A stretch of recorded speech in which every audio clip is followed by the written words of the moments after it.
My son stole my life savings of $25,000 and then slapped me when I made vegetable soup instead of steak. But what he didn't realize was that his obedient mother had already begun plotting her escape. I never thought I'd be afraid of my own son.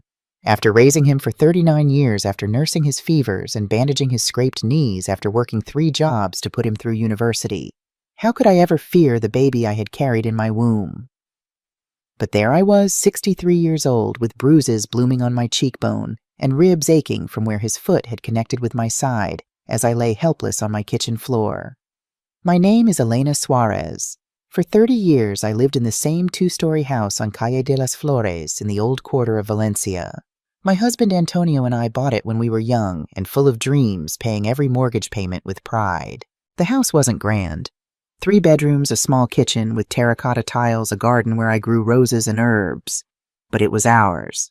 When Antonio died of a heart attack 12 years ago, this house became my sanctuary, filled with memories and small comforts that made widowhood bearable. My mornings had a peaceful rhythm. I would wake with the sun, make myself café con leche, and water my garden while the streets were still quiet. The smell of fresh bread would drift from Panaderia Torres 3 doors down, and sometimes I would walk there in my house slippers just to feel the warm loaf in my hands. In the afternoons, I might meet my friend Pilar for coffee or chat with Senora Martinez, my neighbor who had lived next door for 20 years. "Elena, have you heard from Miguel lately?" Senora Martinez asked one Wednesday afternoon as we both tended our front gardens. Her gray hair was tied in a neat bun, her hands protected by gardening gloves as she trimmed her rosemary bushes. "Not for a few weeks," I replied, deadheading my geraniums. "He's been busy with work at the advertising agency. You know how those creative types are, always rushing to meet deadlines." I was proud of my son. Miguel had been a sensitive boy, perhaps too attached to me after his father died when he was 15. But he had studied hard, graduated from university, married a lovely girl named Lucia, and found success in advertising. At least that's what I believed. "Well, send him my regards when you speak to him," Senora Martinez said, wiping her brow with the back of her hand. "And don't forget the church committee meets tomorrow at 6. We're planning the summer festival." That evening, as I was preparing a simple dinner of tortilla española and tomato salad, my phone rang. Miguel's name flashed on the screen and I smiled. My son rarely called during the week. "Mama?" His voice sounded strained tight with something I couldn't identify. "I need to talk to you." "What is it, cariño? Is everything all right?" I tucked the phone between my ear and shoulder, continuing to slice tomatoes. "No, nothing is all right." He took a deep breath. "Lucia has left me. She's filed for divorce." The knife slipped, nearly cutting my finger. "Dios mío, what happened?" "She says I've changed, that I'm not the man she married." His voice hardened. "And I've been let go from the agency. Budget cuts, they said, but I know the creative director has had it in for me since day one." My heart ached for him. "Oh, Miguel, I'm so sorry. What will you do?" There was a pause, and then, "I was wondering if I could stay with you for a while, just until I find another job and get back on my feet. A few weeks, maybe a month at most." "Of course," I said without hesitation.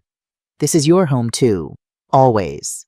I spent the next day preparing his old bedroom washing sheets that hadn't been used in years, dusting furniture and opening windows to let in the spring air. I went to the market and bought his favorite foods, jamón ibérico manchego cheese, and ingredients for paella, which had been his favorite since childhood. I wanted everything to be perfect, to create a haven where he could heal. Miguel arrived on Friday afternoon with 2 worn suitcases and dark circles under his eyes. At 39, he was still handsome, tall like his father, with the same strong jawline and deep-set eyes. But there was something different about him, a heaviness in his movements, a tightness around his mouth that hadn't been there before.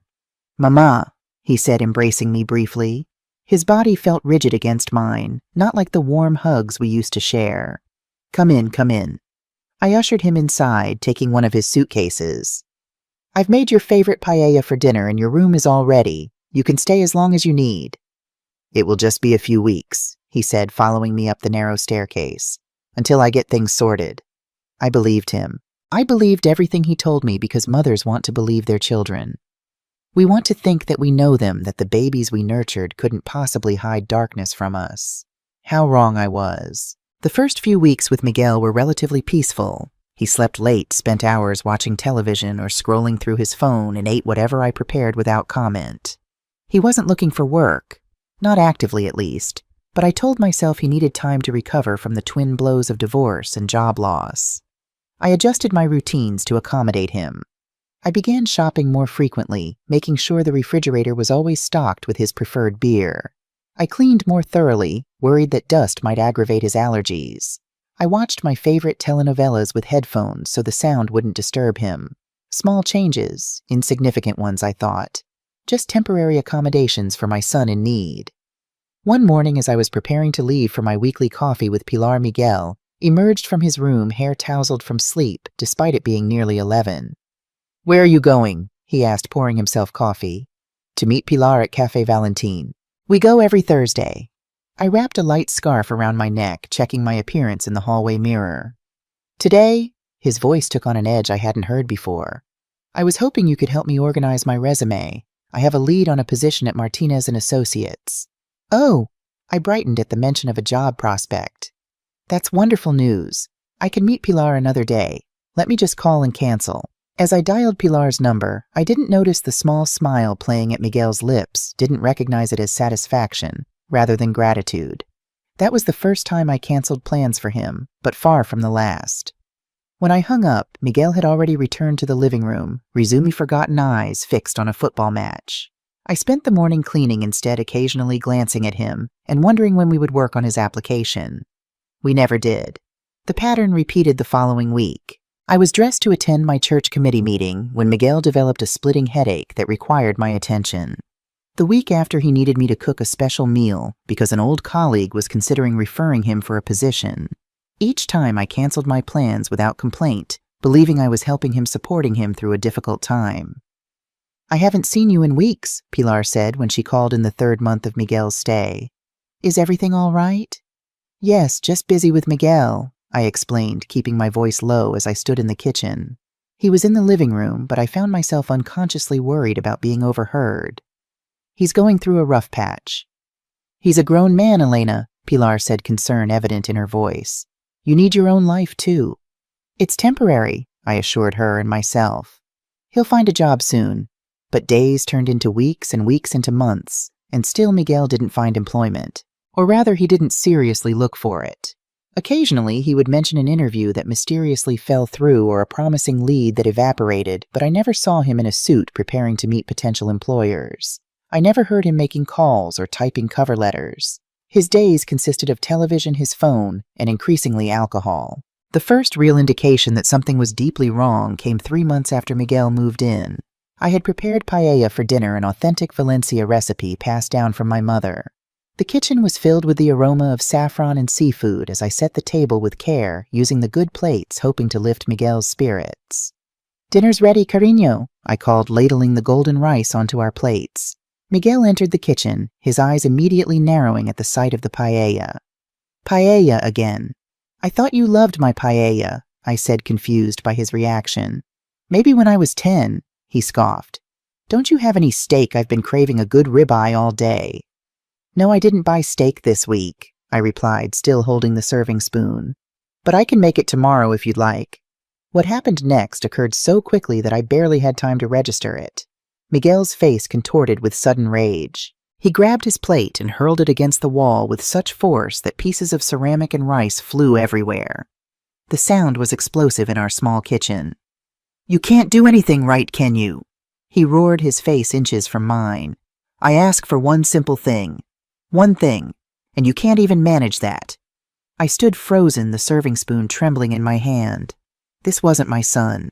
This wasn't the boy who had cried when he accidentally stepped on a snail in the garden, who had helped elderly neighbors carry their groceries, who had held my hand at Antonio's funeral and promised to always take care of me. I'm sorry," I stammered, my voice small. "I'll clean this up and make something else." "Forget it," he spat, turning away. "I've lost my appetite."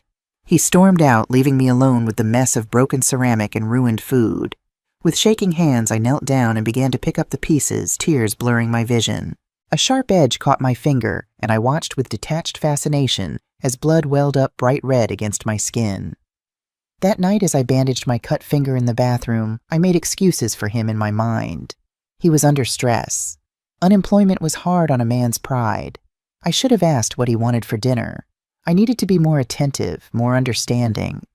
The voice of self-blame was loud and persistent, drowning out the smaller voice that whispered, "This is not normal.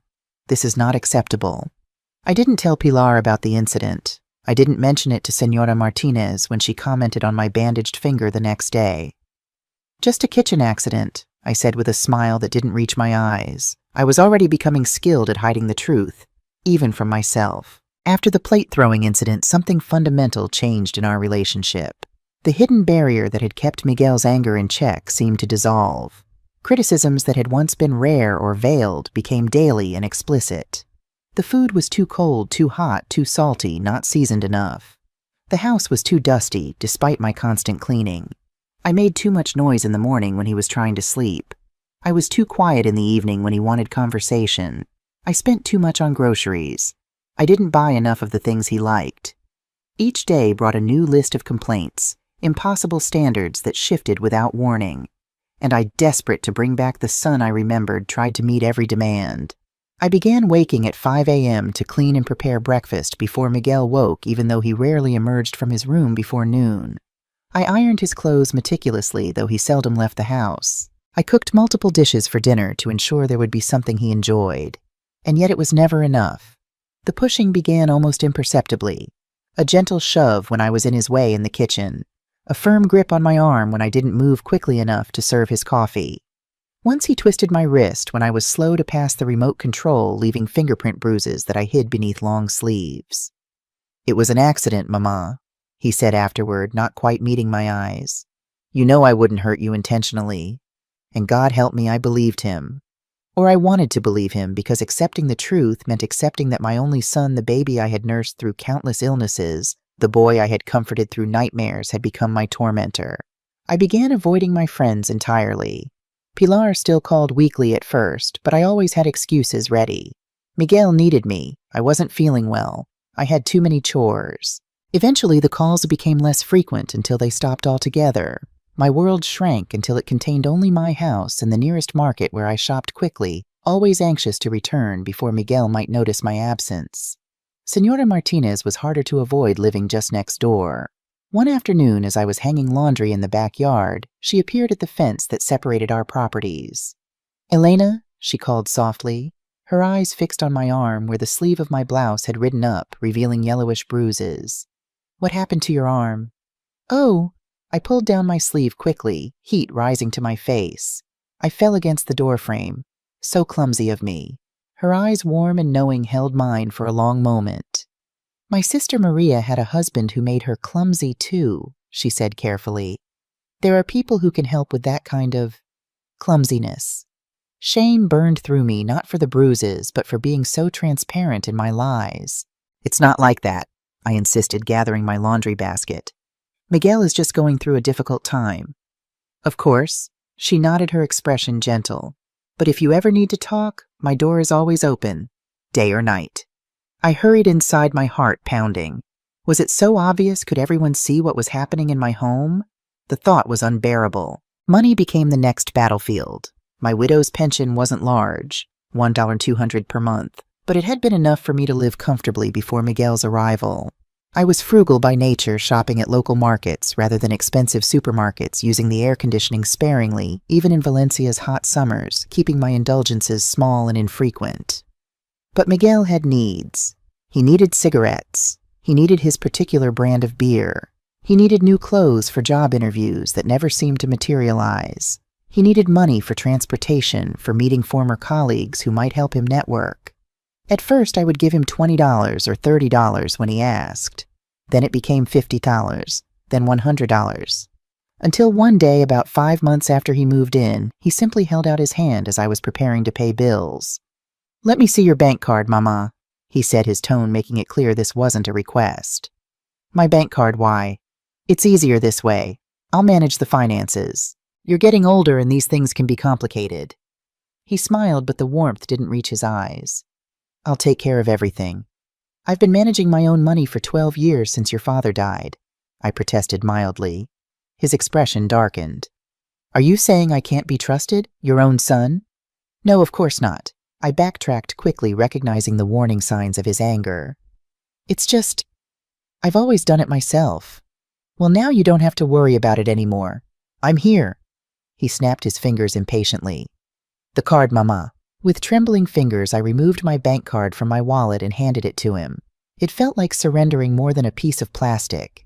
It was relinquishing the last vestige of my independence. After that, I had to ask Miguel for money for everything. Groceries, my blood pressure medication, even the small donation I made to the church each week. Sometimes he would give it without comment. Other times he would question every expenditure, making me justify why I needed new shoes when the old ones were perfectly fine, despite their worn soles, or why I needed to buy fresh vegetables when canned ones are cheaper. My life was reduced to a series of calculated movements designed to maintain peace. Waking before him to prepare coffee exactly as he liked it, strong with 2 sugars in the gray mug that had been his father's. Walking barefoot to avoid making noise. Cooking without humming because my voice irritated him. Watching television with the volume so low I could barely hear the dialogue. Breathing carefully as if the very act of existing might provoke his rage. And the saddest part was that it worked. When I made myself invisible, when I became a shadow in my own home, he was calmer. But even shadows have limits, and I was approaching mine. 6 months after Miguel moved in, I was cleaning his room while he was out, one of the rare occasions when he met friends at a local bar. I didn't pry as a rule. I respected his privacy even as he systematically destroyed mine. But as I was changing his bedsheets, a piece of paper fell from between the mattress and the headboard. It was a letter printed on official stationery from something called Préstamos Rápidos Garcia. My eyes caught phrases that made my blood run cold. Final warning, outstanding debt, legal action, 15,000 D plus interest. With shaking hands, I turned over the letter. It was addressed to Miguel and dated just a week before he had arrived at my door with his tale of job loss and divorce. The pieces began to fall into place with sickening clarity. The constant need for money, the mysterious job interviews that never led anywhere, the lack of effort to find employment. My son hadn't come home because he needed temporary support during a difficult time. He had come because he was in debt, serious debt, and saw me as his solution. My first instinct was to confront him, to demand answers, to ask how he could lie to me, his own mother. But something stopped me, an instinct for self-preservation that had been dormant for too long.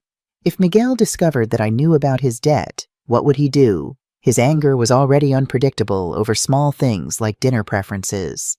What might he do if he felt truly threatened? I carefully replaced the letter exactly where I had found it and finished changing the sheets with mechanical movements.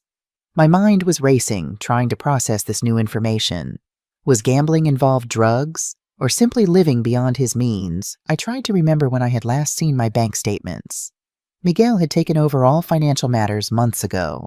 How much of my savings had already gone to service his debt? I had worked so hard for that money, saving carefully for years, planning for a retirement that would allow me small dignities, and perhaps the occasional trip to visit my sister in Barcelona.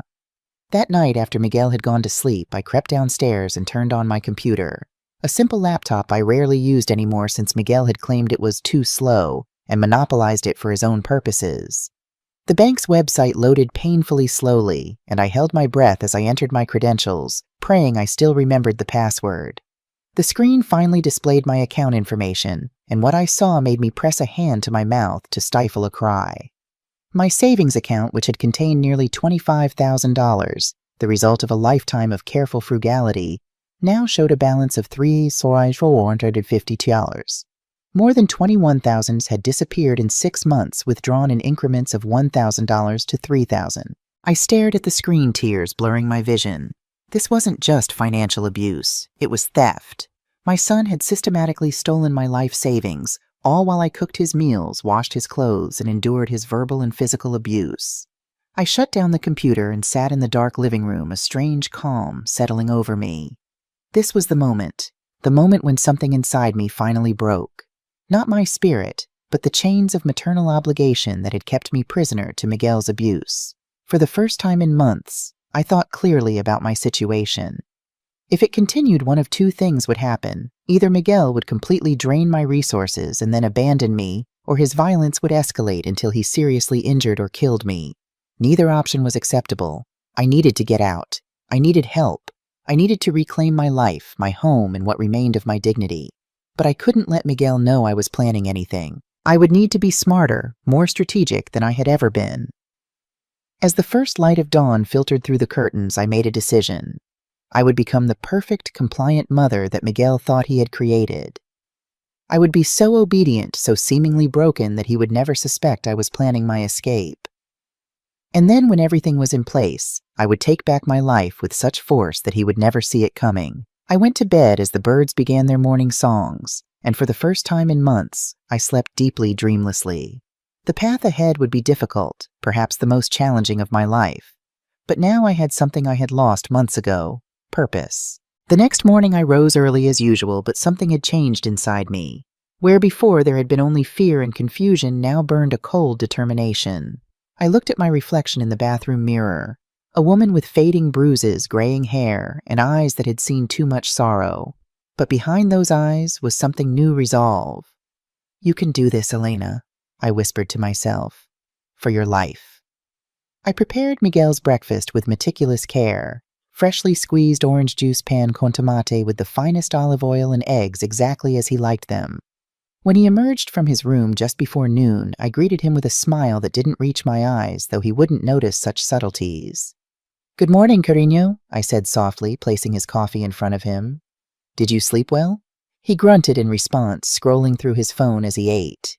I stood nearby, silent and attentive, ready to refill his cup or fetch whatever he might desire. This was the role I would play: the defeated, submissive mother who had finally learned her place. Over the next few days, I became the perfect shadow. I anticipated his needs before he expressed them. I kept the house immaculate. I served his meals without comment and cleared them away without question. I lowered my gaze when he spoke harshly. I flinched when he moved suddenly. I gave him exactly what he wanted to see: a broken woman, and it worked beautifully. "Si, Mama," he said one morning, leaning back in his chair with satisfaction as I refilled his coffee cup. "It wasn't so hard to learn, was it? Who's in charge here now?" I nodded meekly, keeping my eyes down. "You are Miguel." He smiled, that victorious smile that once would have crushed my spirit, but now only fueled my determination. While he thought he had broken me, I was silently plotting every detail of my escape. I needed 3 things: money, evidence, and allies. The money was the most immediately pressing issue. Although Miguel had stolen most of my savings, I had one secret he didn't know about: a small emergency fund of $300 that I had kept hidden in an old recipe book in the kitchen. It wasn't much, but it was something. For evidence, I began keeping a detailed diary, writing in it only when Miguel was out or sleeping deeply. I recorded every incident of abuse, every unauthorized withdrawal from my account, every threat. I hid the diary in a hollowed-out book of poetry that had belonged to Antonio, something Miguel would never touch. Finding allies would be the most difficult part. Miguel had systematically isolated me from friends and family. Pilar had stopped calling months ago. My sister in Barcelona was elderly and unwell herself. The church committee had likely forgotten me entirely. But there was Señora Martinez next door, who had offered help with that knowing look in her eyes. And perhaps there were professional services: social workers, lawyers, organizations that helped women in my situation. My opportunity came unexpectedly on a Wednesday afternoon. Miguel announced he was meeting friends to watch a football match and wouldn't be home until late. "Have dinner ready when I return," he ordered as he left. "Something proper this time, not those pathetic soups you've been making." "Of course, Miguel," I replied obediently. But as soon as his car pulled away, I sprang into action. First, I retrieved my emergency money from its hiding place and tucked it into my bra close to my skin where it would be safe.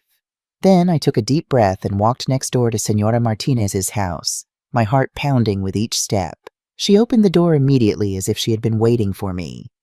"Elena," she said, her eyes widening in surprise and then softening with understanding. "Come in quickly." Her living room was cool and smelled of cinnamon and orange blossoms. I sat stiffly on her floral sofa, my hands twisting in my lap. "I need help," I said simply, the words I had been unable to speak for so long finally crossing my lips.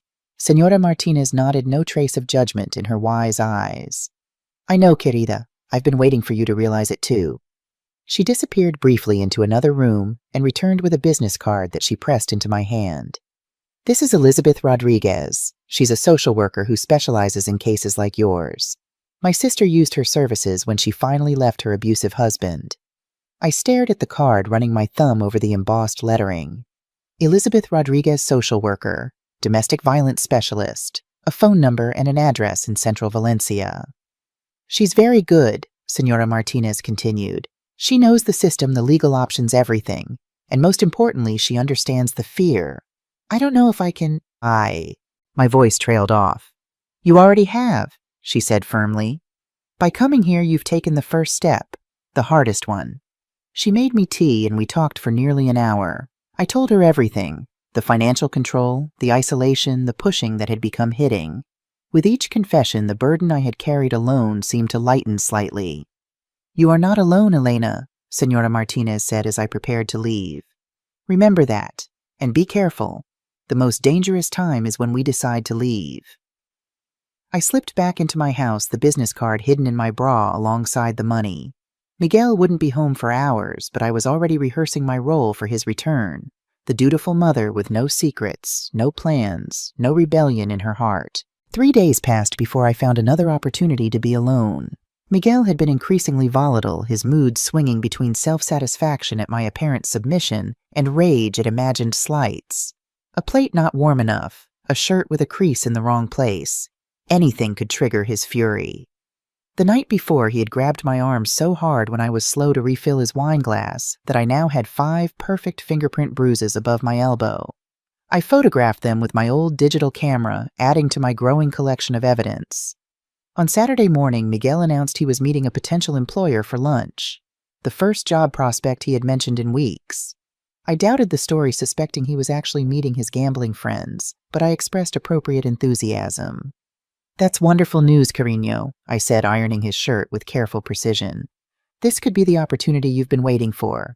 Once he left, I waited 15 minutes to ensure he wouldn't return for something forgotten, then took out Elizabeth Rodriguez's card with trembling fingers. I dialed the number, half hoping it would go to voicemail, giving me an excuse to delay. But after 3 rings, a warm, authoritative voice answered. Social Services Office, Elizabeth Rodriguez, speaking. My throat closed. The words I had rehearsed vanished. I stood frozen, the phone pressed to my ear, unable to speak. Hello, is anyone there? Elizabeth asked, her tone gentling. Yes, I finally managed to whisper. I need help. Those 3 words, the hardest I had ever spoken. Admitting I needed help meant admitting I had failed, that I couldn't solve this alone, that I was a victim. But Elizabeth didn't judge me. I'm here to listen, she said simply. Take your time. And so I told her about Miguel moving in, the gradual escalation of control and abuse, the financial theft, everything. As I spoke, I paced back and forth in my bedroom, constantly glancing at the window, terrified Miguel might return unexpectedly. Elizabeth listened without interrupting. When I finally finished, her voice was firm and clear. Elena, what you're experiencing is severe domestic violence and elder abuse. It is not your fault and I can help you. But I need you to trust me completely. Can you come to my office today? I looked at the clock. Miguel wouldn't be back until at least 3. I can be there in 40 minutes. Good. My office is on Calle San Vicente, number 43, 2nd floor. I'll be waiting. I changed quickly into a presentable blouse and skirt, covering my bruised arm with a light cardigan despite the summer heat. I applied a touch of makeup to hide the lingering yellowish bruise on my cheekbone. I didn't want to look like a victim when I walked through the streets, didn't want neighbors asking questions that might get back to Miguel. Stepping out of my house without Miguel's permission felt simultaneously terrifying and exhilarating. Each step away from the prison my home had become was both a betrayal and a liberation. The afternoon sun warmed my skin, and I realized how long it had been since I had walked freely through my beloved city. Elizabeth's office was in a nondescript building near the city center. When I entered, a woman in her early 50s with glasses and her hair tied back in a practical braid greeted me with a professional smile that held no pity, only understanding. Elena, she said as if she had known me all her life. Come in, please. Her office was small but welcoming. Plants on the windowsill, landscape photographs on the cream-colored walls, and a coffee maker emitting a comforting aroma. I sat in a chair facing her desk, and Elizabeth pulled her chair around to sit beside me rather than behind the desk, a small gesture that positioned us as equals. First, I want you to know something important. She began, meeting my eyes directly. What is happening to you is not normal. It is not acceptable. And it is absolutely not your fault. Sons do not have the right to hit their mothers. No one has that right. Hearing those words spoken aloud by another person broke something inside me. Not my resolve, but the dam that had held back my emotions for so long. I began to cry. Not silent tears this time, but deep body-shaking sobs that seemed to come from my very soul. Elizabeth handed me a box of tissues and waited patiently, not trying to quiet me or rush me through the release. "I'm sorry," I finally murmured, wiping my face. "Don't apologize for that," she said firmly. "You've been strong for too long. It's okay to break down here. You're in a safe place." Elizabeth pulled out a folder and began asking specific questions. How long had Miguel been living with me? How often did the violent episodes occur? Did I have any documentation? Photographs, journals, messages? I told her about my hidden diary and the photos I had been taking of my injuries. "That's excellent," she said, making notes. "Documentation will be crucial. What about financial records? Do you have access to your bank statements?" "No, Miguel controls everything now, but I checked online recently. He's taken more than $21,000 from my savings." Elizabeth's pen paused. "That's elder financial abuse, a serious crime in Spain. We can address that along with the physical abuse." She looked up at me. "Elena, I'm going to take photographs of your current injuries. Do you give me permission?" I nodded, my cheeks burning with humiliation as I removed my cardigan to reveal the fingerprint bruises on my arm, lifted my blouse slightly to show the yellowing marks on my ribs from where Miguel had kicked me weeks earlier. Elizabeth photographed each injury methodically, her manner professional, but gentle. When we finished, she put away the camera and took my hands in hers. "This was incredibly brave, Elena. I know it doesn't feel that way right now, but it is." We talked for nearly 2 hours, Elizabeth explaining my options in detail. I could apply for a restraining order. I could file criminal charges for both physical abuse and financial theft. I could seek refuge in a domestic violence shelter. But when she mentioned the shelter, something inside me rebelled. "No," I said with unexpected firmness. "That is my house. Antonio and I bought it 30 years ago. We paid every cent ourselves. I buried my husband from that house. I will not let Miguel drive me from my own home." Elizabeth smiled, and for the first time I saw approval in her eyes. "Then we'll take a different approach." She told me about an attorney named Carlos Mendoza who specialized in domestic violence cases and could help me regain legal control of my property finances and safety. "He works with us frequently," Elizabeth explained. "He's excellent at what he does, and he doesn't charge for the initial consultation. Would you like me to call him now?" I nodded, feeling a fragile hope begin to grow in my chest. Elizabeth made the call briefly, explaining my situation, and within minutes had arranged for Carlos to meet us at her office in half an hour. I checked my watch anxiously. It was already past 1. "I need to be home before 3, I said. "Miguel will be back by then, and if I'm not there—" "We'll be efficient," Elizabeth promised, "and we'll develop a safety plan before you leave." Carlos arrived promptly, a dignified man in his 40s with kind eyes and a serious demeanor. He opened his briefcase and got straight to the point after brief introductions. "Senora Suarez, based on what Elizabeth has told me, you have a strong case. Your son is living on your property without paying rent, physically and emotionally abusing you, and controlling your finances through coercion. We can address this on multiple fronts: a protection order, legal eviction, and regaining control of your bank accounts." He leaned forward slightly. "But I need to know, are you prepared to follow through with this? Because once we begin, there is no turning back." I looked at Carlos, then at Elizabeth, and finally at my own hands, worn from years of work, with a small scar on the thumb where Miguel's thrown plate had cut me months ago. I thought of my house. Not Miguel's house, my house. I thought of the years I had lost being his servant, his victim, his possession.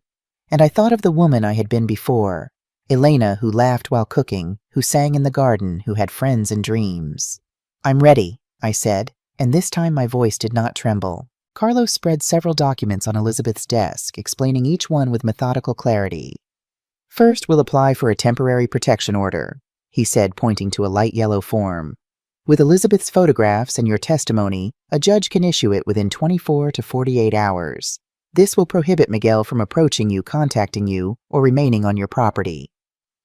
I listened intently, trying to absorb every detail. For so long I had believed I had no options, that I was trapped in an inescapable situation.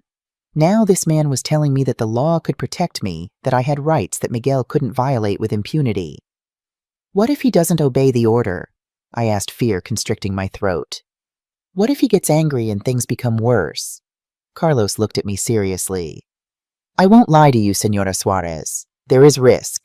The most dangerous moment in domestic violence situations is when the victim attempts to leave or take control. That's why we need to plan this carefully. He glanced at Elizabeth. We've worked together on dozens of cases like yours. We know how to minimize the risk. Elizabeth nodded. You won't be alone, Elena. You'll have support every step of the way. We spent the next hour creating a detailed plan. We would file the protection order request at the courthouse on Monday morning. While we waited for the hearing, I needed to regain control of my finances.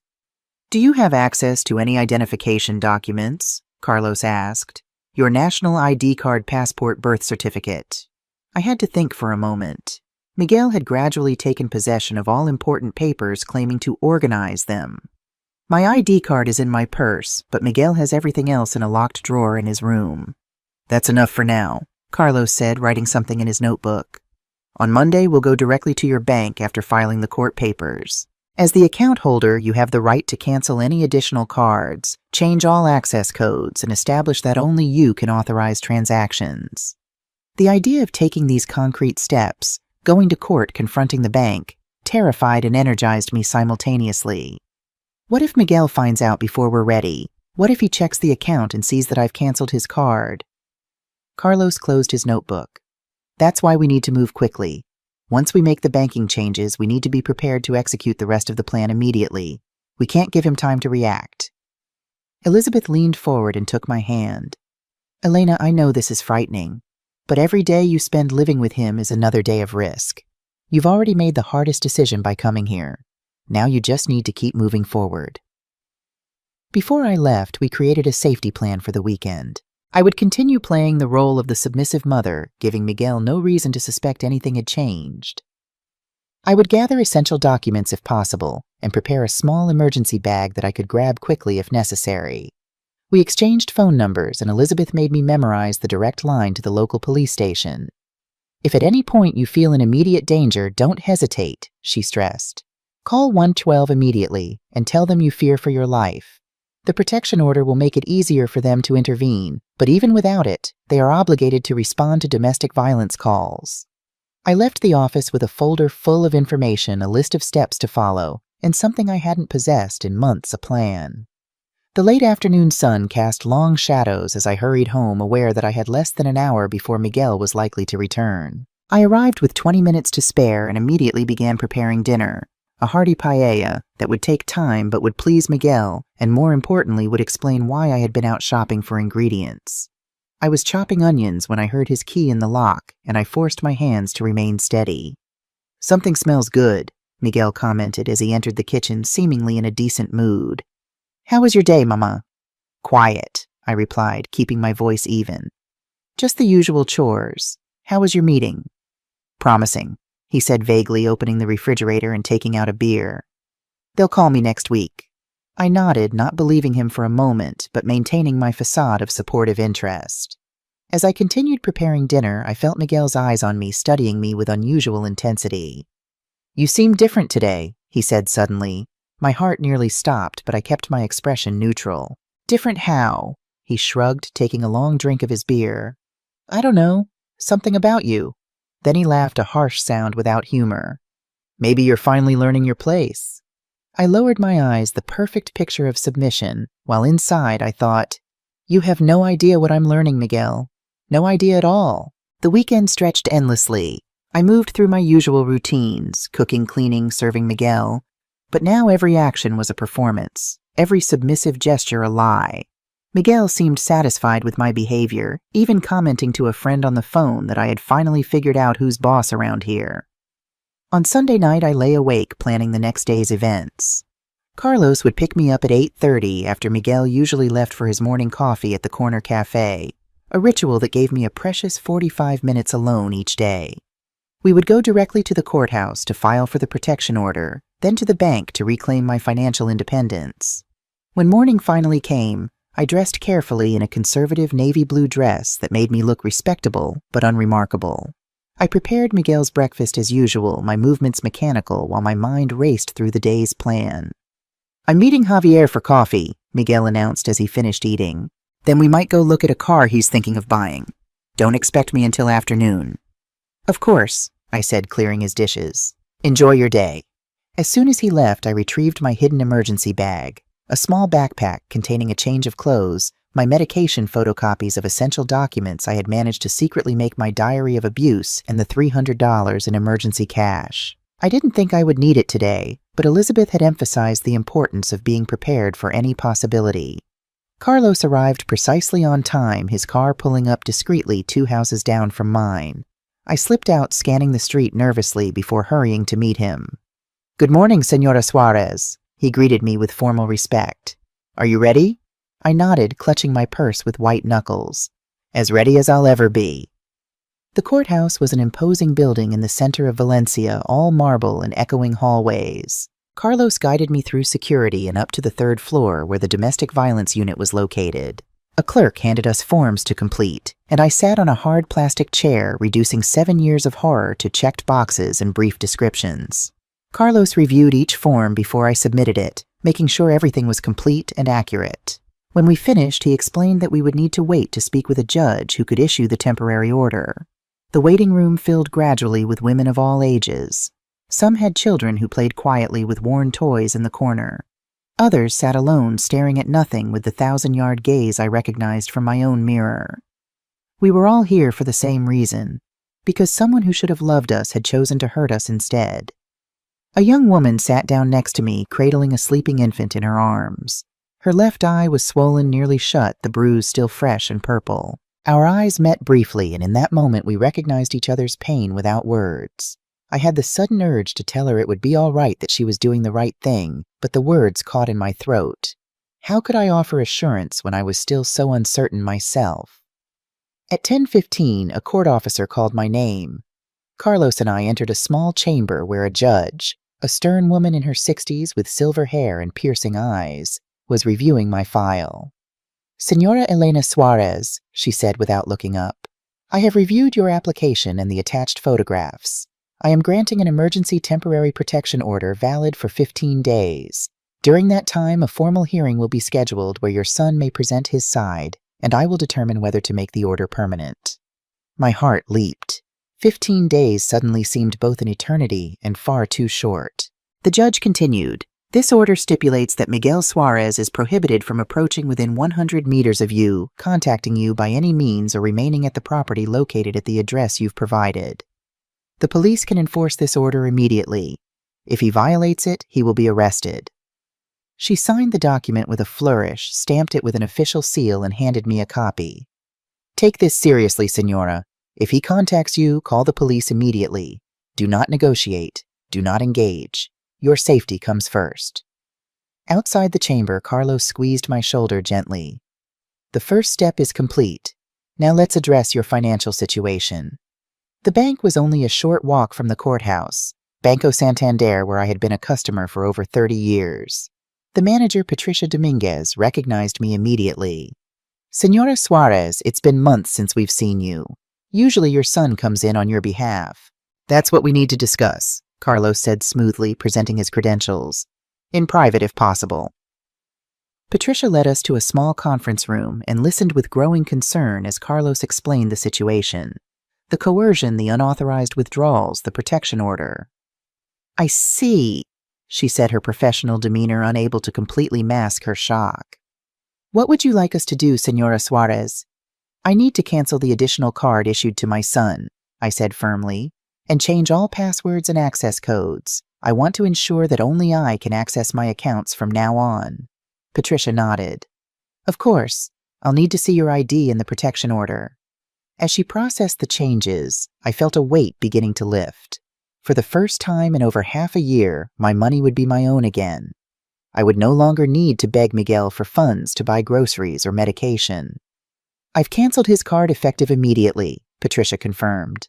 "I've also changed your online banking credentials and placed an alert on your account so that no transactions over $100 can be processed without direct verification from you. Is there anything else you need? Could you print a statement showing all withdrawals for the past 6 months?" Carlos asked. "We'll need it for the financial abuse documentation." The statement when it came was even worse than I had feared. The total unauthorized withdrawals amounted to 23 hours 475 hours. Nearly all of my life savings withdrawn in systematic increments that showed a calculated plan rather than impulsive spending. "This will be important evidence," Carlos said quietly as we left the bank. "Now we need to implement the final phase of today's plan." Carlos drove me directly to the police station, where we met with Officer Alejandro Vega, a stocky man in his mid-30s with a serious expression, but kind eyes. "We need an officer to accompany Senora Suarez home to serve the protection order and supervise while her son gathers his belongings and leaves," Carlos explained, presenting the court document. Officer Vega read the order carefully and nodded. "These cases require delicacy," he said, looking directly at me. "I will take you to your house, notify your son of the order, and give him 1 hour to collect essential belongings and leave. If he refuses, we will arrest him for contempt. If he becomes violent, we will arrest him for assault. You don't need to speak to him at all. I'll handle everything." The ride back to my house was surreal. I sat in the back seat of the patrol car with Carlos following in his own vehicle. Looking out at the familiar streets of my neighborhood, everything seemed different somehow. I wasn't running away. I was returning, not as a prisoner, but as the rightful owner reclaiming what was mine. When we arrived, Miguel's car was in the driveway. He was home. My stomach twisted with anxiety, but Officer Vega's calm presence was reassuring. "Take a deep breath," he advised, noticing my distress. "I'll handle this. You just need to stay behind me and not speak unless I ask you directly." Carlos approached as we exited the vehicles. "You're doing the right thing, Elena," he said quietly. "In a few hours, this will be over." We walked to the front door, and I took out my keys with trembling hands. Inside, the television was blaring at full volume. Miguel was sprawled on the sofa, feet on the coffee table, a beer in hand, despite it being barely noon. When he saw us enter, me followed by a uniformed police officer and a man in a suit, his expression shifted from confusion to fury in an instant. "What the hell is this?" he demanded, standing abruptly. "What have you done, you stupid old woman?" "Please watch your language, senor," Officer Vega said calmly but authoritatively. "I am here to serve you with a protection order issued by Judge Morales of the Valencia Provincial Court." He extended the document toward Miguel, who snatched it roughly, his eyes scanning the lines quickly before looking at me with an expression of pure hatred that chilled my blood. "You did this?" he asked, his voice dangerously low. "You betrayed me like this after everything I've done for you." I wanted to laugh at the absurdity of his words. After everything he had done to me would be more accurate. But Officer Vega stepped between us before I could respond. "Senor Suarez, you have 1 hour to collect your personal belongings and vacate this property. If you attempt to contact, intimidate, or approach Senora Suarez, you will be arrested immediately." Miguel clenched his jaw, crumpled the paper in his fist, and for a terrifying moment, I thought he might attack Officer Vega. But the presence of the uniform, the hand resting casually near the holstered weapon, was enough to make him reconsider. "Fine," he spat, his voice laced with venom. "I'll get out of this pathetic house. But this isn't over, Mama. This is far from over." Officer Vega took a step forward. "That sounded like a threat, Senor Suarez. I suggest you choose your words more carefully." Miguel didn't respond, simply turned and stomped upstairs toward his bedroom, his heavy footsteps shaking the floorboards. Carlos guided me to the kitchen while Miguel gathered his things. "Sit down," he advised. "Breathe. It's almost over." But I couldn't sit. I stood by the sink, trembling from head to toe as adrenaline coursed through my veins. I could hear Miguel moving above, opening and slamming drawers, cursing loudly enough to ensure I heard every word. Each noise made me flinch, but Officer Vega remained stationed at the foot of the stairs, his presence a solid barrier between Miguel and me. 20 minutes later, Miguel came down with 2 large suitcases and a backpack. His face was flushed with anger, the veins in his neck prominent as he struggled to control himself. He walked past me without a glance, but I could feel his hatred like a physical force.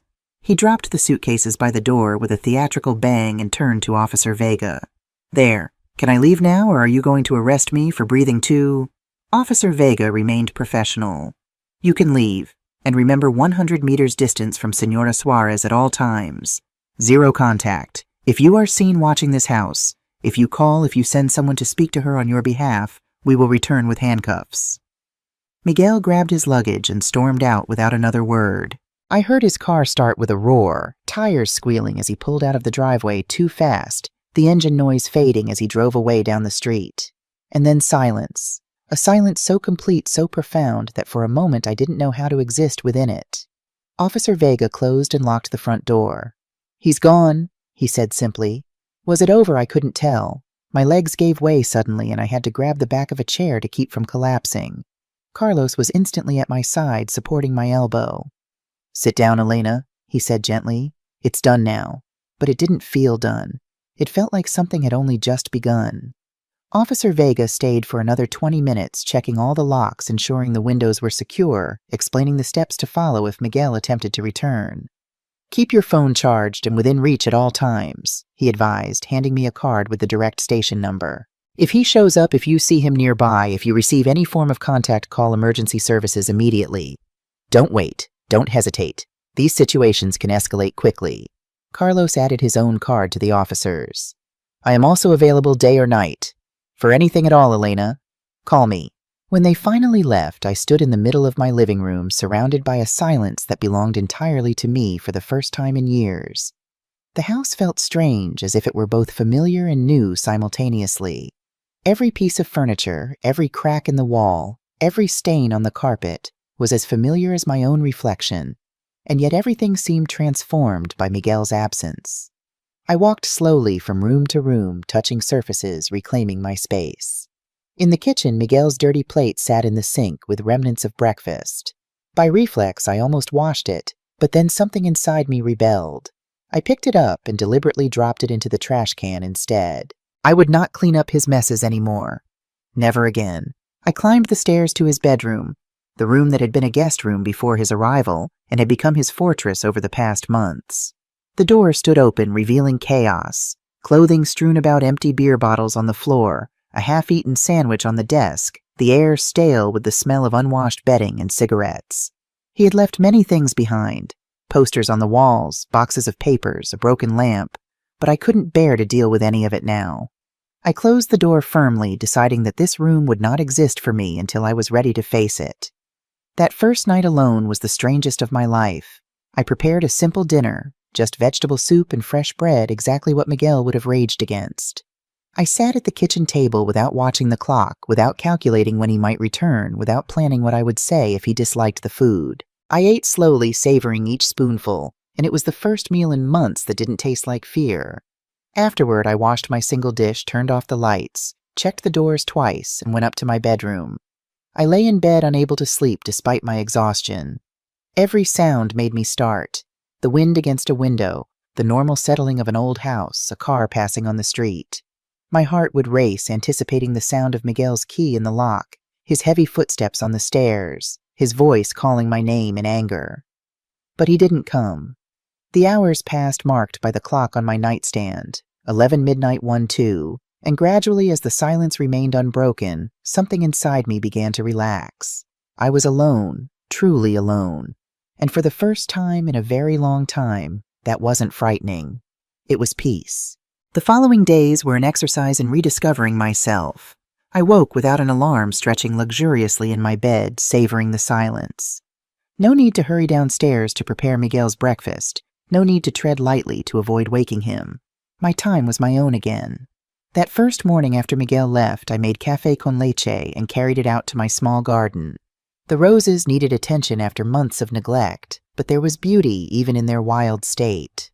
I sat on the wrought iron bench Antonio had given me for our 20th anniversary, feeling the morning sun on my face, and realized I was smiling. A real smile that reached my eyes, not the careful arrangement of facial muscles I had perfected to appease Miguel. "Buenos dias, Elena," Senora Martinez called from over the fence, her face bright with genuine pleasure. "How are you this morning?" "I'm free," I replied, the words catching in my throat. "He's gone." She nodded, understanding the magnitude of that simple statement. "Thanks be to God. If you need anything at all." "Thank you," I said with feeling. "For everything." Later that morning, I called Elizabeth to update her on the previous day's events. She was pleased but cautious. "This is excellent progress, Elena, but remember that the protection order is temporary. We need to prepare for the formal hearing where it will be decided if the order becomes permanent." "What do I need to do?" I asked, determined to maintain the momentum. Continue documenting everything. If Miguel attempts any contact, phone calls, messages, driving by the house, record it all. And most importantly, take care of yourself. This is a time of adjustment, and it's normal to feel a range of emotions. A range of emotions indeed. Throughout that first week, I experienced everything from elation to terror, often within the space of minutes. I would be singing along to the radio while cooking, something I hadn't dared do for months, and suddenly freeze, convinced I'd heard Miguel's key in the lock. I would wake from nightmares where he loomed over my bed, his hand raised to strike. I would check the locks 3-4 times before I could sleep. But there were beautiful moments, too. I called Pilar after nearly a year of silence, my voice trembling with nervousness. "Elena," she sounded shocked to hear from me. "My God, are you all right? I've been so worried." "I am now," I said, and found myself telling her everything. Miguel's abuse, the financial theft, the court order. Pilar listened in horrified silence. "Why didn't you tell me?" she asked when I finished. "I could have helped." "I was ashamed," I admitted, "and afraid. Miguel isolated me so effectively that I couldn't see any way out." "Well, you're out now," she said firmly. "And I'm coming over tomorrow with pastries from that bakery you love, and we're going to sit in your garden and talk until the sun goes down." True to her word, Pilar arrived the next day bearing a box from Pasteleria Flores, filled with ensaimadas dusted with powdered sugar. We sat among my neglected roses, and for the first time in years, I felt like myself again. Not Miguel's mother, not a victim, just Elena. "I want to reclaim my home," I told her, looking at the house with new eyes. "Paint the walls, rearrange the furniture, make it mine again." "We'll do it together," Pilar promised. "One room at a time." We started that weekend. Pilar's husband, Jose, helped us move furniture, and we painted my living room a soft coral color that made the space feel warm and new. Every brushstroke was an act of reclaiming territory, of erasing Miguel's presence. The physical labor was exhausting, but healing, allowing me to channel the complicated emotions, anger, grief, relief, into something productive. Carlos called regularly with updates on the legal process. The formal hearing for the permanent protection order was scheduled for 2 weeks after the temporary one had been issued. "Miguel has been officially notified," he informed me. "He has hired an attorney, Salvador Ramirez, who has a reputation for aggressive defense tactics. Be prepared for him to challenge your account." "Will I have to see Miguel at the hearing?" I asked, my stomach clenching at the thought. "Yes, you will be in the same courtroom," Carlos acknowledged.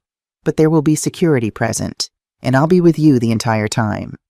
Elizabeth will also attend to provide support. Miguel will not be permitted to approach you directly." The thought of facing Miguel again filled me with dread, but I reminded myself of how far I had come. I would not allow fear to take control again. Elizabeth visited twice that week, helping me process the complex emotions that surfaced as I adjusted to my new reality. She brought information about a support group for survivors of domestic abuse that met at the community center. "You might not feel ready yet," she said, "but when you are, there's tremendous healing in sharing your story with others who understand." The practical aspects of reclaiming my life continued. I went to the phone company and changed all my account information, ensuring Miguel couldn't access my call records or make changes to my service. I visited my doctor for a complete physical, finally able to speak honestly about the injuries I had sustained and the stress I had endured. Dr. Fernandez, who had been my physician for 20 years, listened with professional composure, but I could see the anger in her eyes as she documented the faded bruises on my ribs, the lingering pain in my wrist where Miguel had twisted it. "You should have come to me sooner, Elena," she said gently. "Doctor-patient confidentiality would have protected you." "I know that now," I replied. "But back then I couldn't see past my shame." "Well, you're here now," she said, prescribing medication to help with anxiety and sleep. "And I'm very proud of the courage you've shown." 10 days after Miguel left, I was in the garden pruning my roses when I noticed an unfamiliar car driving slowly past my house. It circled the block twice before parking about 50 meters down the street. No one exited the vehicle, but I could see the silhouette of a person in the driver's seat, watching. My heart began to race. Was it Miguel? I couldn't be sure at this distance. I went inside, locked the door, and called Officer Vega, who had given me his direct number. "I'll send a patrol car immediately," he assured me. "Stay inside and keep your doors locked." Within minutes, a police cruiser pulled up beside the suspicious vehicle. I watched from behind my curtains as 2 officers approached the car. After a brief conversation, the car drove away, and one of the officers came to my door. "It wasn't your son, Señora Suarez," he reported. "It was a delivery driver who was lost and looking for an address. But you did the right thing by calling. Better safe than sorry." I thanked him, relieved, but still shaken. The incident reminded me that my vigilance couldn't wane, that Miguel's threat, "This isn't over," still echoed in my mind.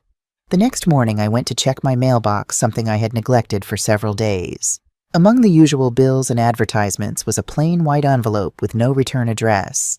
My name was written in a handwriting I recognized instantly, Miguel's tight, controlled script. With trembling fingers, I opened the envelope. Inside was a simple note card containing 3 words, "This isn't over." I dropped the card as if it had burned me. Miguel had violated the protection order. This was direct contact, a clear threat. I called Carlos immediately, and within the hour he arrived with Officer Vega. They photographed the card, preserved it as evidence, and filed a formal report.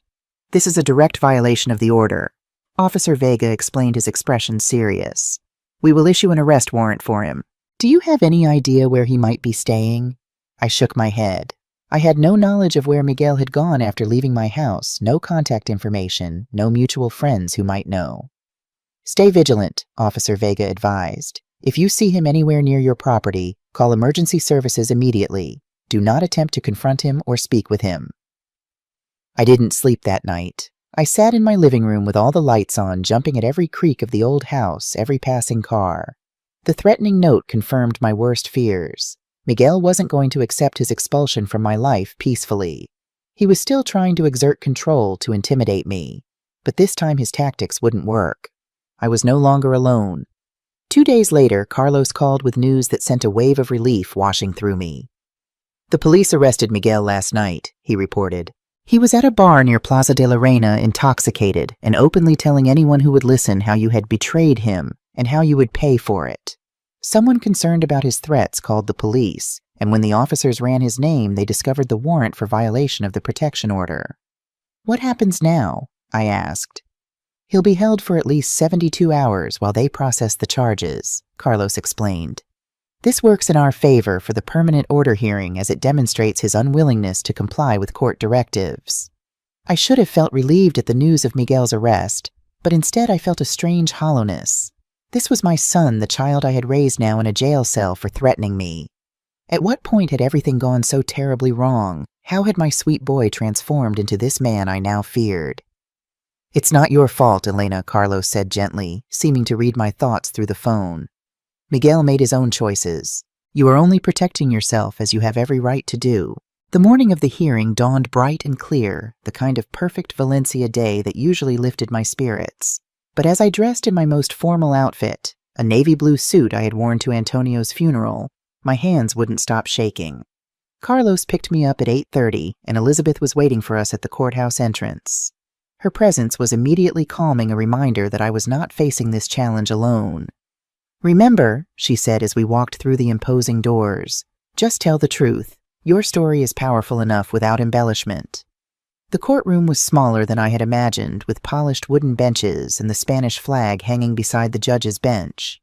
We took our seats on one side, and shortly afterward Miguel entered with his attorney, a sleek, expensive-looking man in his 50s with a practiced smile that didn't reach his eyes. Miguel was dressed respectably in a suit I had never seen before, his hair neatly combed, looking every bit the dutiful son rather than the abuser I knew him to be. Our eyes met briefly across the room, and the hatred in his gaze made me flinch. Carlos placed a steadying hand on my arm. "Don't look at him," he murmured. "Focus on me, on the judge, on Elizabeth. He has no power over you here." Judge Morales, the same stern woman who had issued the temporary order, entered, and we all rose. She reviewed the case file briefly before addressing the room. "This hearing will determine whether the temporary protection order issued on behalf of Elena Suarez against Miguel Suarez should become permanent.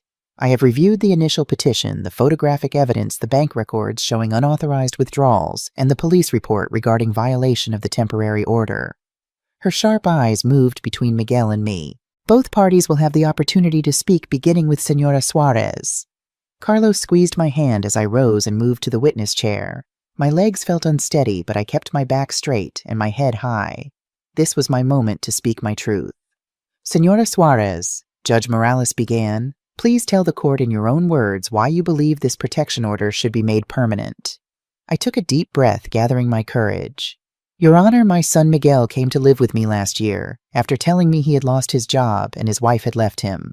I welcomed him because he is my son, and I believed he needed temporary support. But what began as help soon became a nightmare."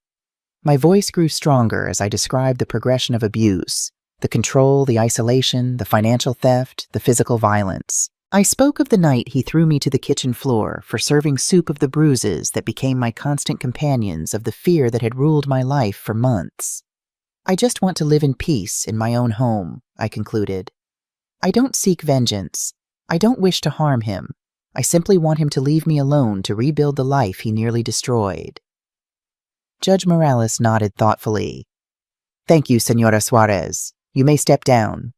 As I returned to my seat, I felt lighter, as if speaking my truth aloud had released some of the burden I had carried for so long. Miguel was called next. He walked to the witness stand with confident strides, arranging his features in an expression of wounded innocence. "Señor Suarez," the judge began, "you have heard your mother's testimony. What is your response?" Miguel cleared his throat. "Your Honor, with all due respect, my mother is exaggerating everything. Yes, we had disagreements. What family doesn't? But I never abused her." He shook his head sadly, the picture of a concerned son. "My mother is getting older. She's become confused, forgetful. She would misplace money and then accuse me of taking it. She would fall and then forget how she got bruised." Rage boiled inside me at his lies, but Carlos had prepared me for this. Miguel's strategy was predictable. Deny everything, suggest I was mentally incompetent, paint himself as the victim. "As for the note she claims I sent," Miguel continued smoothly, "I never wrote such a thing. Anyone could have sent that. There's no proof it came from me." His attorney stood. "Your Honor, if I may, there are no witnesses to the alleged abuse other than Señora Suarez herself. The financial records show withdrawals, yes, but we have evidence that these funds were used for household expenses and medical care for Señora Suarez." He held up a folder. "Furthermore, my client voluntarily moved in with his mother to care for her, as her memory and physical abilities declined. It is only when he suggested she might need more professional care that she became angry and fabricated these accusations." I bit my tongue so hard I tasted blood. How dare they twist reality, painting Miguel as a devoted son and me as a confused old woman? Carlos rose immediately. "Objection, Your Honor. Counsel is making unsubstantiated claims about my client's mental state without any medical evidence. Furthermore, we have documented proof of the physical abuse through photographs taken by a licensed social worker bank records, showing systematic withdrawal of nearly $25,000 without Señora Suarez's knowledge or consent, and a police report detailing Señor Suarez's violation of the temporary order and subsequent arrest for making threats." Judge Morales held up her hand. "I am well aware of the evidence, Counselor. Both of you please be seated." She studied the documents before her, the silence in the courtroom heavy and tense. I could feel Miguel's eyes on me, but I kept my gaze fixed on the judge, refusing to be intimidated. Finally, Judge Morales spoke. "I have carefully considered the testimony and evidence presented by both parties. Señora Suarez's account is consistent with the documented injuries, financial records, and the pattern of escalating control typical in domestic abuse cases. Señor Suarez's explanation that these injuries resulted from falls is not credible given their nature and location." My heart began to race. Was she going to rule in my favor? "Furthermore," the judge continued, "Señor Suarez's violation of the temporary order and his arrest for making threats indicate an ongoing risk. Therefore, I am granting a permanent protection order for a period of 3 years. Señor Miguel Suarez is prohibited from approaching Señora Elena Suarez within 100 meters, contacting her by any means, or entering the property located at Calle de las Flores 23. Any violation will result in immediate arrest and criminal charges." She fixed Miguel with a stern gaze. "Additionally, I am ordering Señor Suarez to attend a mandatory domestic violence intervention program as a condition of avoiding further legal consequences. This hearing is concluded." The bang of her gavel echoed in the courtroom like a thunderclap of justice. 3 years. I had 3 years of legal protection. 3 years to heal, to rebuild, to reclaim my life without looking over my shoulder. Carlos leaned toward me, his voice low but triumphant. "You did it, Elena. You won." But it didn't feel like winning. It felt like surviving, like having climbed a treacherous mountain only to discover there was another peak beyond. The judge's ruling couldn't erase the trauma of the past year, couldn't heal the wound of having my own son transform into my tormentor. As we left the courtroom, Miguel brushed past me in the hallway close enough that I could smell his cologne, the expensive brand I had given him for Christmas years ago. His eyes met mine for a brief electric moment, and I saw something in them that chilled my blood. Not remorse, not shame, but a promise of retribution. A court officer immediately stepped between us. "Señor Suarez, maintain your distance. The order is already in effect." Miguel looked away, whispered something to his attorney, and strode toward the elevators without looking back. But the damage was done. The brief encounter had shaken me deeply. "Are you all right?" Elizabeth asked, taking my arm. "I will be," I replied, straightening my shoulders. "Let's go home." In the weeks that followed the hearing, I began the slow process of rebuilding my life. Each day brought small victories. Sleeping through the night without nightmares answering the phone, without fear walking in my neighborhood with my head held high. Pilar and I continued our renovation project, tackling one room at a time. We painted my bedroom a peaceful sage green, hung new curtains, and rearranged the furniture to create a sanctuary where no trace of Miguel's presence remained. The most difficult room was the one he had occupied. For nearly a month after he left, I kept the door firmly closed, unable to face the chaos and painful memories it contained. But one sunny Saturday in late July, with Pilar and Elizabeth by my side, I finally opened that door. The smell hit us first. Stale cigarettes, unwashed laundry, the lingering ghost of Miguel's presence. Empty beer bottles lined the windowsill. Clothes lay strewn across the floor. The walls were marked with small holes where he had punched them in rage. "Dios mío," Pilar murmured, surveying the devastation. "We'll need industrial-strength cleaning supplies for this," Elizabeth said, practically already rolling up her sleeves. We worked all day, the three of us, sorting through the debris of Miguel's life. Most of what he had left behind went directly into garbage bags, broken electronics, stained clothing, expired medications. But there were painful discoveries, too. A folder of unpaid gambling debts, letters from collection agencies, a half-empty bottle of expensive whiskey hidden in the closet. "So much waste," I said softly, holding a photograph I had found beneath the bed. Miguel as a child laughing on Antonio's shoulders at the beach. How did that happy boy become this man? "Addiction changes people," Elizabeth said gently. "The gambling, the alcohol, they take over, become more important than relationships, more important than love." By evening, the room was transformed. Scrubbed clean, freshly painted white, empty of all Miguel's possessions. It was no longer his room.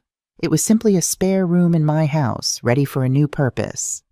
"What will you do with it now?" Pilar asked as we collapsed exhausted in the kitchen with glasses of sangria. I considered the question. "I think a studio, for painting. I used to love watercolors before Antonio died, before everything else took over." I smiled at the thought. Yes. A place for creating beauty instead of hiding fear. The support group Elizabeth had recommended became an unexpected source of strength. Every Tuesday evening, in a comfortable room at the community center, I sat with 6 other women of various ages, all survivors of domestic abuse. Some had fled violent husbands, others controlling partners, or like me, abusive adult children. We shared our stories, our triumphs, our setbacks, and found understanding that those who hadn't lived through such experiences simply couldn't provide. Marisol, a grandmother in her 70s, had escaped her husband after 40 years of abuse. When my granddaughter was born, she told us, "I looked at her perfect little face and thought, I cannot let her grow up thinking this is what love looks like." I left the next day. Carmen, barely 30, had survived 3 years with a boyfriend who had broken her arm, her ribs, and nearly her spirit. "Each time you choose yourself," she said during one session, "you become stronger, even when it hurts, especially when it hurts." Through their stories, I began to understand my own experience in a broader context. Miguel's abuse wasn't my failure as a mother. It was his failure as a human being. My escape wasn't betrayal. It was self-preservation. My healing wasn't selfish. It was necessary.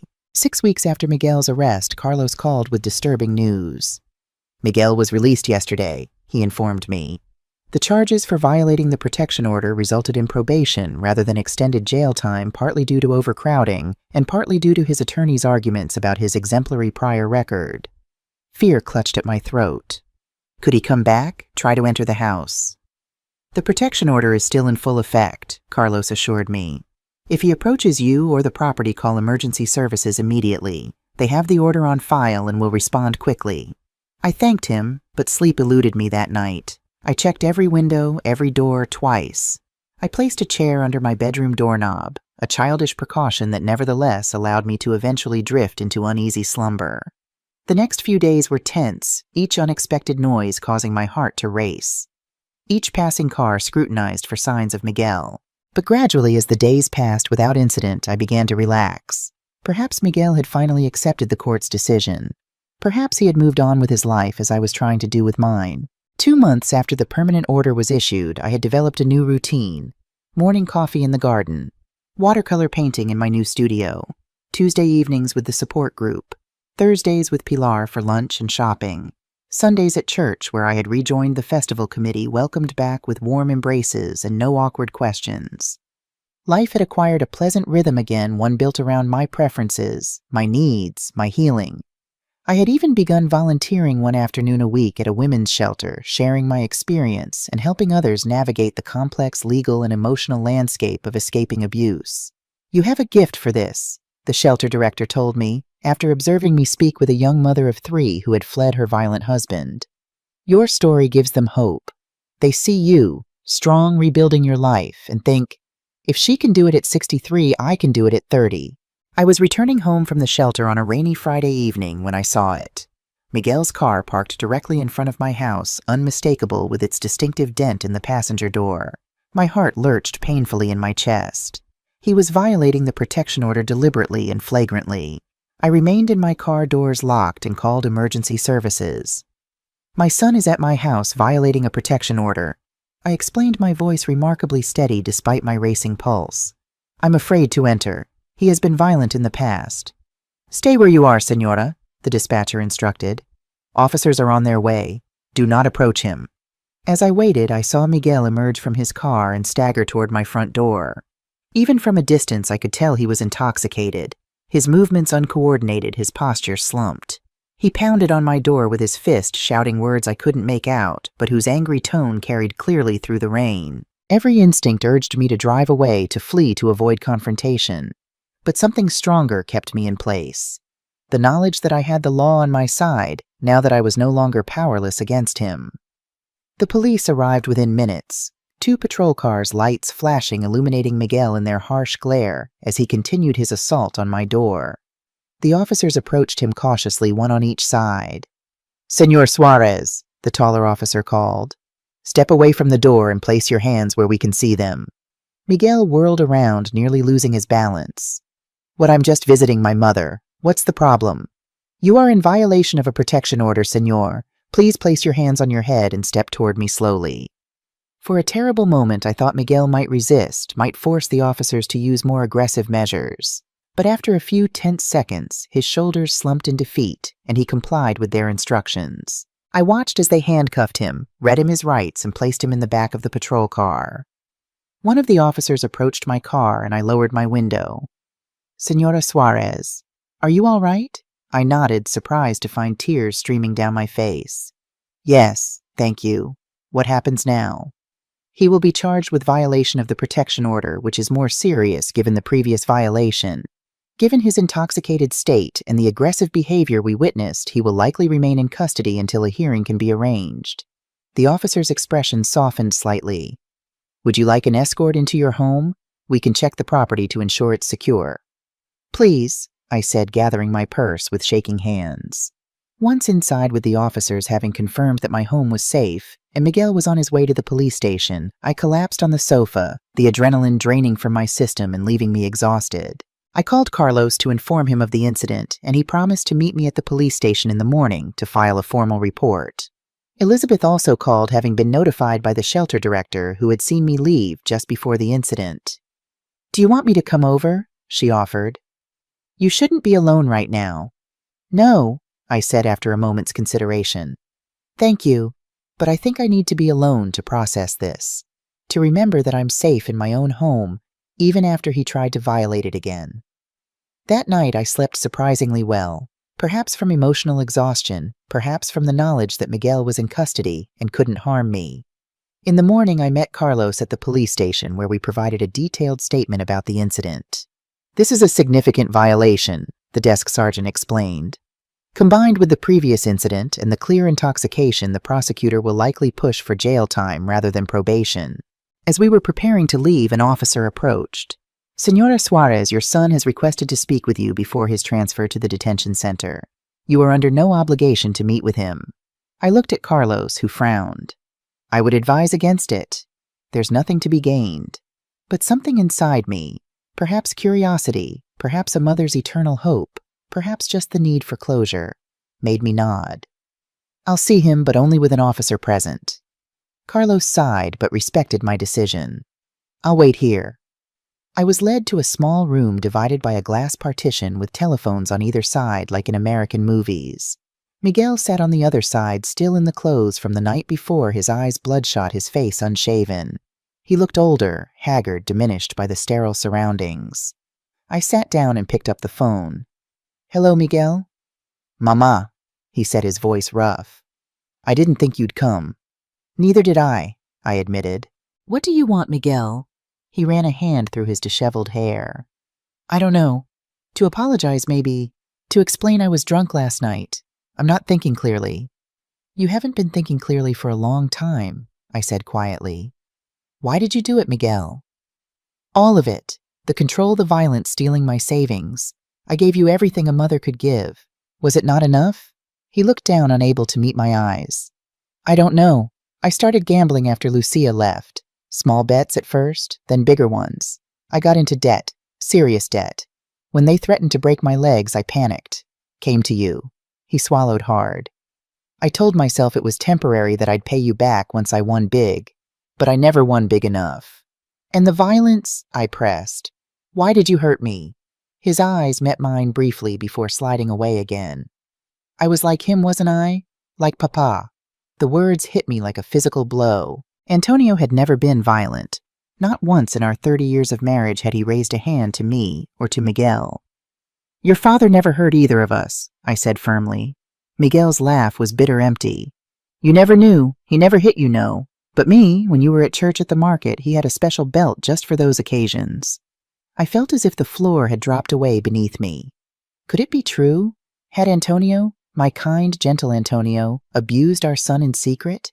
It seemed impossible, and yet there had been moments, hadn't there?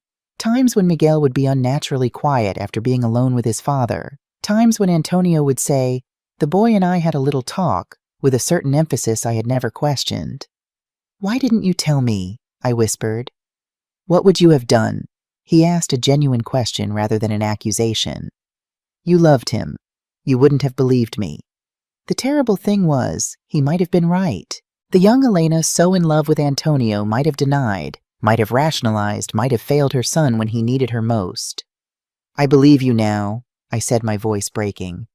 "And I'm sorry, Miguel. Sorry that happened to you. Sorry I didn't know. Sorry I couldn't protect you." I took a deep breath. "But it doesn't excuse what you did to me. You made a choice, the same choice over and over, to hurt someone who loved you. That's on you, not on your father, not on me." Miguel nodded slowly. "I know. I've been seeing a therapist in jail, mandatory sessions. At first I just went through the motions, but some of it's starting to make sense. The cycle of violence, they call it. How we repeat what we experienced." He pressed his hand against the glass. "I'm not asking for forgiveness, Mama. I don't deserve that. I just wanted you to know that I understand what I did now, and I'm trying to be better." I didn't place my hand against his on the glass, as he perhaps hoped I might. The revelation about Antonio was too fresh, too painful, and Miguel's abuse too recent for such a gesture of reconciliation. "I hope you succeed, Miguel," I said instead. "I hope you find peace, find help, break the cycle. But it can't be with me, not now, maybe not ever. You need to heal yourself before you can be in anyone else's life." His eyes filled with tears, the first genuine emotion I had seen from him in years. "I understand. Thank you for coming today." I stood suddenly exhausted. "Goodbye, Miguel." As I walked away, I heard his voice once more through the phone. "Mama, I really am sorry. For everything." I didn't turn back, but I nodded once, acknowledging his words without accepting them as absolution. Some wounds were too deep for simple apologies to heal. Miguel was sentenced to 8 months in prison for the second violation of the protection order, with mandatory counseling and rehabilitation for gambling addiction. The judge also ordered restitution for the money he had stolen from me, though Carlos warned me not to expect much. Miguel had no assets, no income, and would have difficulty finding employment with a criminal record. The most important thing, Elizabeth reminded me, is that you're safe and you have legal recognition of the wrongs done to you. The money is secondary. She was right, of course, but the revelation about Antonio had opened a new wound, complicated my healing. I found myself questioning everything about my marriage, my motherhood, my past. Had I been blind to Antonio's abuse? Had I failed Miguel as a child, setting the stage for him to become an abuser himself? I brought these painful questions to my support group, where Marisol wrapped a comforting arm around my shoulders. "Listen to me, Elena," she said firmly. "Even if what Miguel said is true, and we can never know for certain since Antonio isn't here to defend himself, it doesn't make you responsible for Miguel's choices as a grown man. Many people survive childhood abuse without becoming abusers themselves. Miguel chose his path. Gradually, I came to accept this wisdom. I couldn't change the past, couldn't know with certainty what had happened between Antonio and Miguel in those private moments.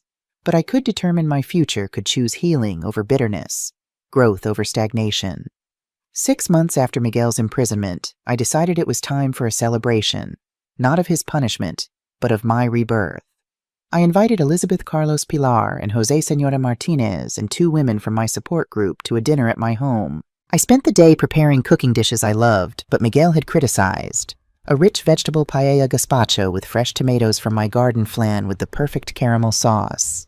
I set the table with my best linens, arranged flowers from my rejuvenated garden, and opened the windows to let the evening breeze carry the scent of jasmine through the house. When my guests arrived, the house filled with something it had lacked for too long. Genuine laughter, warm conversation, the comfortable buzz of people who cared for each other. Carlos brought wine. Elizabeth arrived with bright sunflowers, and Pilar embraced me in the doorway, whispering, "Look at all you've created." And she was right. I had built something beautiful from the ashes of trauma. My home was mine again, painted in colors I loved, arranged for my comfort. My garden bloomed with roses, lavender, and herbs. My newly created studio held watercolors that improved with each attempt. My heart, once so constricted with fear, had expanded to embrace new friendships, new experiences, new joy. During dinner, Carlos raised his glass. "I'd like to propose a toast to Elena," he said, and the table fell silent. 8 months ago, I met a woman who had been beaten, controlled, and stripped of her dignity, but that woman found the courage to stand up, to seek help, to say enough. And today I look around and see that same woman transformed, not just surviving, but flourishing. Elena, you are proof that it's never too late to reclaim your life. To you. Everyone raised their glasses. To Elena, they echoed, and I had to blink back tears. Elizabeth shared her perspective next. "I've worked with domestic violence survivors for 15 years, she said, and I've seen it all. Women who return to their abusers, women who don't survive to tell their stories, women who escape but remain broken. But I've also seen women like you, Elena, women who transform their trauma into strength, who refuse to let violence define them. You chose to live. You chose to fight. And most importantly, you chose to heal. That is extraordinary." Her words resonated deeply. I had chosen. At every step, from that first phone call to this moment of celebration, I had made active decisions to save myself, to reclaim my home, to build a new life from the wreckage of the old. After everyone left, I stood in my kitchen, savoring the comfortable silence of a home at peace. Through the window, I could see my garden silvered by moonlight, the roses nodding gently in the night breeze. I thought about the long journey of the past year. From the woman who had allowed herself to be controlled and abused because she believed she deserved nothing better, to the woman I was now surrounded by, friends engaged with life, looking toward the future, rather than trapped in the past. Miguel would eventually be released. He might or might not continue the therapy he had begun in prison. He might or might not make genuine changes in his life. But that was no longer my responsibility. I had done my part, set boundaries, sought protection, built a support network. If Miguel chose to heal, that would be his victory. If not, that would be his burden to bear, not mine. 2 weeks after my celebration dinner, Elizabeth visited with news. I've been asked to lead a new program at the community center, she explained, a workshop for older women who have experienced domestic abuse.